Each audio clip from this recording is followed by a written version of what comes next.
Terima kasih sebelumnya waktunya untuk liputan 6, Pak. Kemarin ketika mendaftarkan sebagai pihak terkait, Pak Otto secara spesifik mengatakan bahwa tuntutan ini sebetulnya cacat formil dan juga salah kamar, Pak. Bisa dijelaskan, Pak, sebetulnya kenapa statement itu bisa keluar? Begini ya, jadi dengan adanya Undang-Undang Pemilu yang tahun 2017, ya, Hmm. di situ kan sudah jelas-jelas diatur, khususnya di pasal 475, bahwa kalau ada sengketa pemilu mengenai soal perolehan hasil pemilu, itulah hanya itulah yang menjadi kewenangan daripada MK. Jadi yang boleh dibawa ke MK itu adalah sengketa hasil pemilu. Jadi hasil soal suara kan gitu. Hmm. Nah, sedangkan kalau ada pelanggaran-pelanggaran pemilu, umpamanya ada bansos, ada pencoblosan yang tidak benar dan sebagainya, itu seharusnya dilaporkan di Bawaslu karena itu Hmm. masuk dalam proses pemilu itu sendiri. Jadi semua pelanggaran-pelanggaran yang terjadi dalam proses pemilu itu dilaporkan ke Bawaslu. Nah, Hmm. ini sudah secara tegas, limitatif diatur di dalam undang-undang dan ini hukum acaranya gitu loh. Hmm. Jadi tidak bisa dilanggar. Nah, kemudian di dalam undang-undang MK juga disebutkan bahwa di dalam permohonan termasuk juga di PMK oleh MK ya, PMK MK, di sana disebutkan bahwa khusus permohonan yang diajukan oleh pemohon, di sana harus memuat pokok permohonan berupa tentang perhitungan suara mana yang benar dan mana yang menurut pemohon yang benar, ya, mana yang tidak benar menurut dia dan mana yang benar menurut dia. Jadi dia harus Hmm. sebutkan yang benar itu suara saya segini loh, suara kamu segini gitu. Baru itulah nanti yang menjadi hal yang diperiksa oleh MK. Ternyata setelah kami periksa juga permohonan daripada pemohon 01, 02, 03, isinya tidak seperti itu. Isinya Hmm. adalah memuat TSM. Dia bilang ada pelanggaran pemilu, ada bansos dan sebagainya. Jadi kalau hal ini salah kamar. Kalau persoalan bawas apa mengenai soal bansos dan sebagainya itu bukan ranahnya MK, itu Bawaslu punya kerjaan gitu loh. Jadi itu yang saya katakan salah kamar. Jadi mau berapa banyak pun bukti yang mau dibawa, secara teoritis hukum acara mengatakan itu tidak akan dipertimbangkan karena tidak Artinya, punya karena MK tidak punya kewenangan untuk menilai itu. Itu yang bisa menilai itu adalah MK Bawaslu. itu hanya menilai soal angka perbandingan itu ya, Pak. Mana yang Hasil diklaim benar, pemilu. ya, Mana yang tidak hasil benar. mana yang tidak benar gitu, Pak. Ya, itu hasil pemilu namanya. Mhm. Kalau proses pemilu, dalam proses pemilunya, pelanggaran-pelanggaran dalam proses pemilu harus dibikin kepada Bawaslu. Dan Hmm. ini udah diatur dalam undang-undang. Jadi coba bayangkan, kalau umpamanya kita beranggapan boleh lagi diperiksa oleh MK soal TSM, pelanggaran, bansos, yang ribuan pelanggarannya, mungkin nggak MK menyelesaikannya dalam 14 hari? Ya Hmm. nggak mungkin. Ya kan? Nah, kemudian kalau semuanya masih boleh diajukan ke MK, letak pertanyaannya, tugas Bawaslu apa? Hmm. Berarti tidak ada kerjaan Bawaslu dong. Ya kan? Hmm. Padahal dibuat ada lembaga bernama Bawaslu. Kalau memang semua bisa kembali diajukan gugatannya kepada MK, ya Bawaslu dibubarin aja, gak ada gunanya dia kalau gitu. Saya, Justru saya, Undang-Undang Pemilu itu Undang-Undang Pemilu saya, itu sudah mengatur hmm. gitu loh. Saya sempat berbincang dengan Mas Ganjar tadi pagi, dan Mas Ganjar mengatakan bahwa sebetulnya sudah dibawa Pak ke Bawaslu, cuman memang tidak semua direspon. Itu seperti apa, Pak? Ya, kalau dia tidak respon, itu kan urusan dia dengan Bawaslu dong. Hmm. Jadi dan itu bukan dalil yang bisa dibenarkan. Ya kan, kalau ada kesalahan di Bawaslu, dia persoalkan Bawaslu dong. Jangan persoalkan kepada KPU, jangan dipersoalkan kepada MK. Ya kan? Jadi dia Hmm. harus pergi ke Bawaslu. Kalau tidak respon, dia akan berupaya untuk itu. Dia melaporkan kepada siapa yang menurut dia boleh dilaporkan. Jadi tidak boleh umpamanya, oh Bawaslu tidak respon. Ya, ini kan tidak argumentasi hukum yang kuat kan? Kalau Hmm. kita bisa mendalilkan seperti itu, ya semua orang akan bilang bahwa saya udah ke Bawaslu nggak ditanggapi, saya akhirnya pada ke MK. Ya nggak boleh begitu. Jadi sudah Pak, ada aturan mainnya. Kalau pelanggaran masuk Bawaslu. Kalau peroleh hasil pemilu harus boleh ke MK. Ya kan? Itu oke. sebabnya dibuat Bawaslu gitu loh. Sejauh mana MK ini bisa mempertimbangkan mana hasil yang benar, mana yang tidak, Pak? Maksudnya apa dasar yang bisa apa yang bisa dasar yang bisa disampaikan kalau memang hasil itu salah, hasil yang ditetapkan oleh KPU itu salah, Pak? Di dalam hukum acara ada di dalam pasal 63 HR dan secara umum juga disebutkan actoro incumbit probatio namanya. Barang siapa Hmm, mendalilkan suatu hak, maka dia harus membuktikan adanya hak itu, dalilnya itu. Barang siapa menyangkal suatu hak, maka dia membuktikan dalil penyangkalannya. Jadi kalau ada pemohon 01 mengajukan permohonan kepada MK, maka dialah yang punya kewajiban untuk membuktikan tentang kesalahan daripada suara itu. Dia harus hmm, buktikan. Dia harus bilang, ini nggak benar loh angka KPU ini, yang benar saya punya. Gitu loh. Dia tidak hmm, boleh bilang KPU angkanya cocok. Pasti orang tanya, kalau nggak yang cocok yang mana, berapa. Jadi hmm, sampai sekarang di gugatan dia, di permohonan dia ini, mereka tidak mengatakan berapa suara mereka seharusnya. Loh, so, kalau begitu apa yang dipersoalkan? Dia harus mengatakan kepada MK, KPU salah, angka disebutkannya itu keliru, yang benar ini. hmm. Itu loh. Jadi baru dia akan minta kepada Pak KPU, batalkan putusan KPU, kepada MK, batalkan putusan KPU, nyatakanlah saya yang menang, karena ini angka suara saya. Soalnya kan kalau Itulah kalau ki- berperkara yang benar. kalau kalau kita lihat dalilnya kan Hmm. adalah mempermasalahkan prosesnya, Pak ya, seperti tadi bansos, lalu juga Iya, pencalon dari Mas Gibran. Artinya itu memang tidak relevan di betul. MK ya, Pak. Nggak relevan gitu loh. Itu menurut Oke. saya salah kamar. Itu sudah harus di Bawaslu gitu. Jadi itu yang saya sampaikan. Kenapa dari dulu mereka tidak persoalkan itu. Nah, satu hal yang aneh juga ya. Ini logika sederhana aja sebenarnya kan. Coba bayangkan. Waktu berproses ini kan sudah lama. Hmm, Mulai pengambilan nomor urut. Mereka tiga pasangan bersama-sama. Ya, tidak ada yang komplain satu sama lain.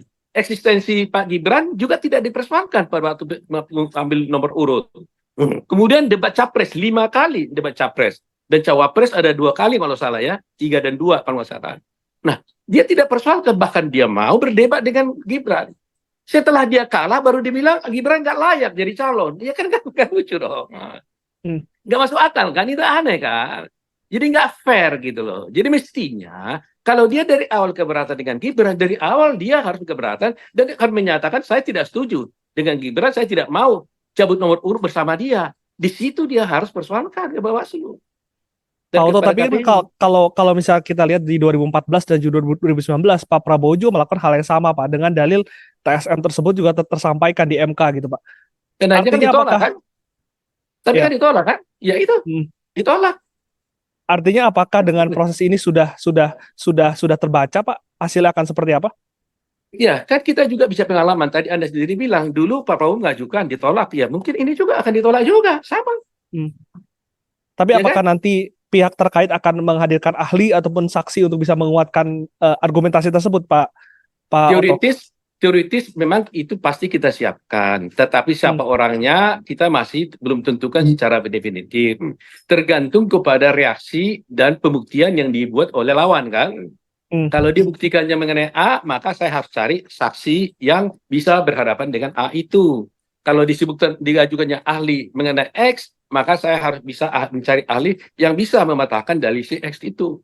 Jadi hmm. kita siapkan beberapa ahli bersaksi, tapi kita belum tentukan mana yang kita majukan, tergantung situasi dan kondisinya nanti di persidangan.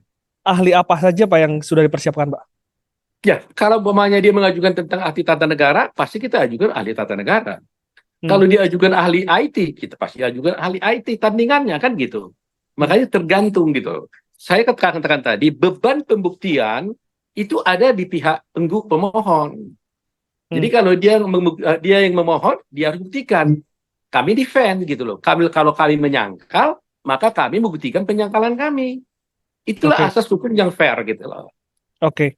Kalau Ya. proses nanti, apakah akan Pak Oto melihat akan mempengaruhi hasil dari pemilu, Pak? Atau Kalau seperti apa? dari kalau dari permohonan saya melihat kalau dalam hukum acara yang berlaku di pengadilan umum dan sekarang ini kelihatannya juga mulai diterapkan ya. Sebenarnya ini kami akan mengajukan eksepsi kan.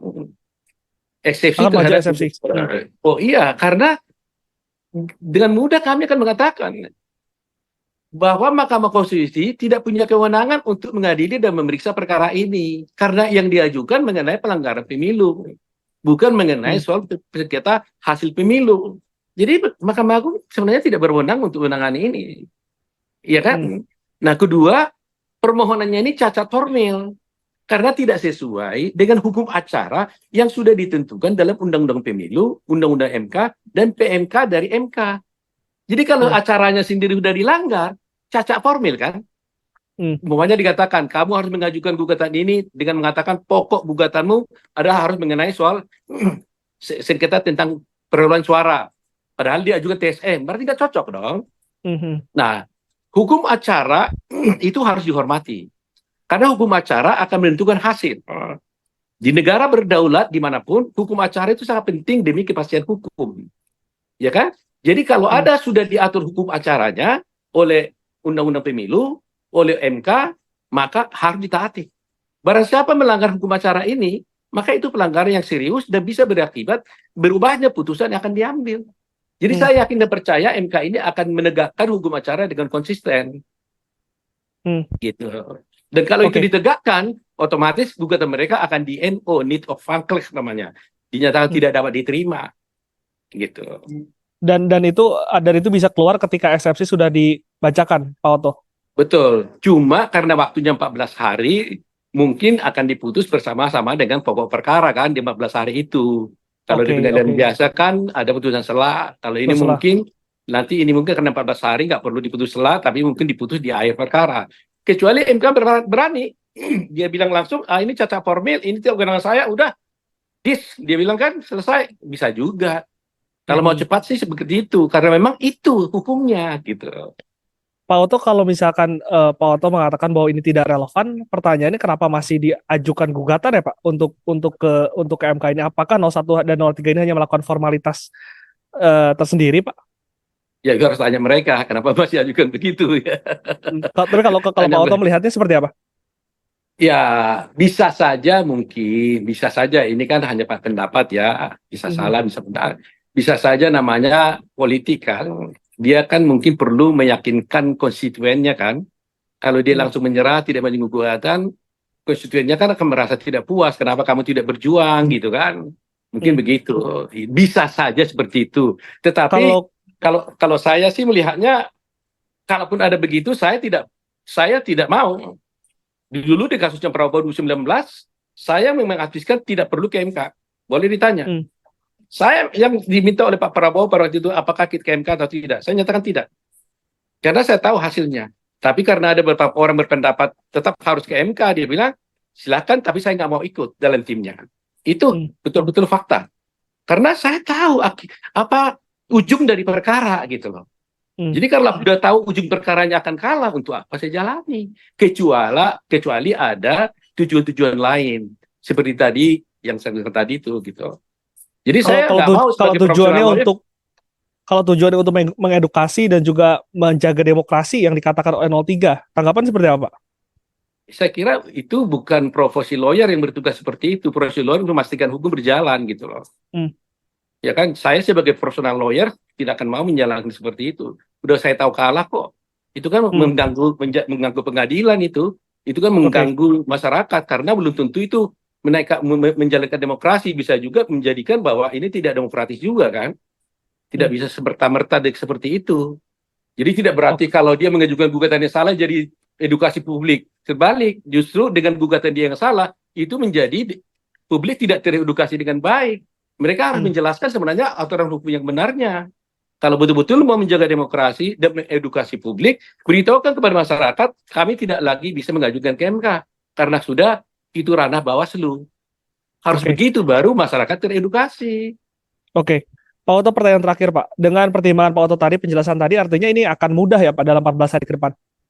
Secara hukum ya, tapi kan kita tidak boleh jumawa kan. Hmm. Putusan kan di tangan hakim. Tetap kita harus hormati gugatan itu, kita hargai, ya, kita hormati, kita hargai, dan kita harus hadapi, ya kan? Cuma dalam rangka mengedukasi seperti yang kamu bilang tadi itu, ya saya jelaskan hukumnya seperti itu, gitu. Hmm. Oke, Pak, tadi saya kelewat untuk nama ahlinya, apakah sudah ada yang disiapkan, Pak? Bisa disebutkan mungkin ahli-ahli yang sudah bersedia untuk memberikan keterangan? Orangnya tentu belum saya sebutkan, tetapi bidang-bidangnya tentu saya sudah katakan tadi. Kalau mereka mengajukan ahli tata negara, kita juga ahli tata negara.